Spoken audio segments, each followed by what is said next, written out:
இந்த வார தொடக்கத்தில் இருந்தே இறங்குமுகத்தில் இருந்த தங்கத்தின் விலை கடந்த சில நாட்களாக சர்வதேச பங்குச்சந்தைகளில் ஏற்பட்டு வந்த மாற்றத்தின் காரணமாக கணிசமாக அதிகரித்த நிலையில் இன்றும் தங்கத்தின் விலையானது சற்றே அதிகரித்துள்ளது. சென்னையில் இன்று 22 கேரட் ஆபரண தங்கத்தின் விலை சவரனுக்கு 560 ரூபாய் அதிகரித்து ஒரு சவரன் தங்கத்தின் விலை 1,06,960 ரூபாய்க்கு விற்பனை செய்யப்படுகிறது.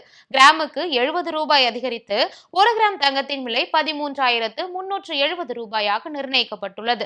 தங்கத்தின் விலையேற்றத்தை தொடர்ந்து வெள்ளியின் விலையும் இன்று சற்றே அதிகரித்துள்ளது. சென்னையில் சில்லறை வர்த்தகத்தில் வெள்ளியின் விலை கிராமுக்கு 10 ரூபாய் அதிகரித்து ஒரு கிராம் வெள்ளி 245 ரூபாய்க்கும், கிலோவுக்கு 10,000 ரூபாய் அதிகரித்து ஒரு கிலோ வெள்ளி 2,45,000 ரூபாய்க்கும் விற்பனையாகி வருகிறது. நாளுக்கு நாள் புதிய உச்சத்தை தொட்டு வந்த தங்கத்தின் விலை கடந்த சில நாட்களாக குறைந்து வந்த நிலையில் தற்போது மீண்டும் அதிகரிக்க தொடங்கியுள்ளது நடுத்தர மக்களுக்கு கவலையை அளித்துள்ளது.